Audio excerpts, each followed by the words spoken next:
It's 8:30. Good morning. I'm Ian Crouch with Hunter News. A report is being prepared for the coroner after a rock fisherman drowned at Bar Beach. The 70-year-old was walking on rocks at the northern end of the beach yesterday afternoon when he fell into the water. A witness alerted the lifeguards. They removed him from the water, but he couldn't be revived. A man's accused of stealing more than $60,000 worth of jewellery from a store at Charlestown Square. The 25-year-old allegedly grabbed a tray of rings from the Michael Hill Jewellers store on Sunday, September 24 and fled. Joanne Elliott from Police Headquarters says officers tracked the man down to a home at McElwee Drive at Tingera Heights yesterday. He was taken to Belmont Police Station. He's been charged with larceny above $15,000, 2 counts of intimidation and various other offences including stealing and being armed to avoid apprehension. He's been refused bail. He'll be in Newcastle local court today. Police say the rings are yet to be recovered. A mother and her young son are being praised for staying calm despite being lost in bushland north of Singleton for 10 days. 40-year-old Michelle Small and her 9-year-old son Dylan became lost in the Mount Royal National Park after going bushwalking during the October long weekend. They were found yesterday after an extensive search and taken to Singleton Hospital, where they were treated for dehydration and insect bites. Police say the pair had no food and survived by drinking water collected on leaves. Closed-circuit TV will be used to monitor the V8 Supercars track ahead of the Newcastle 500. Anyone thinking of trying a hot lap around the circuit are being told to forget it, with police ready to deal with hoons who flout the law. Most of the track has now been resurfaced, with Watt Street due to reopen next week.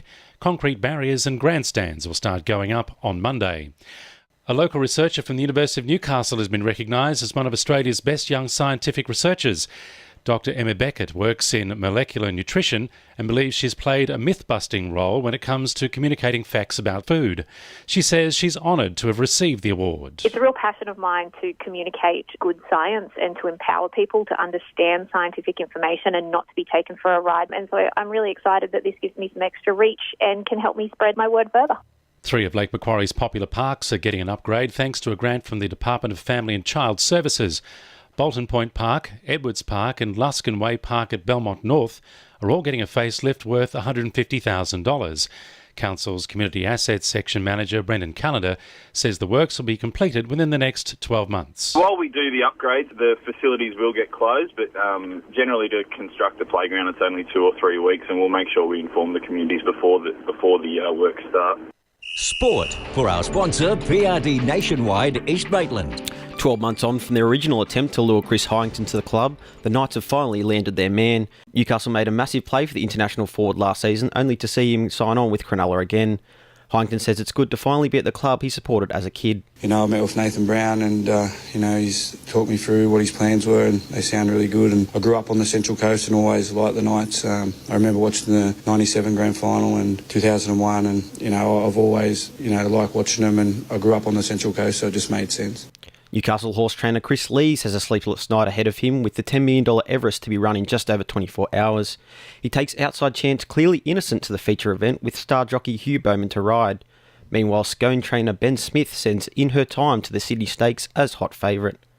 And Jet striker Roy O'Donovan will be looking to continue the form which saw him net a hat-trick last weekend. He'll be part of the unchanged lineup against Perth tomorrow as coach Ernie Merrick looks to consolidate top spot on the ladder. That's sport. I'm Josh Sim. And the winning numbers in Powerball are 1, 32, 11, 15, 30 and 28.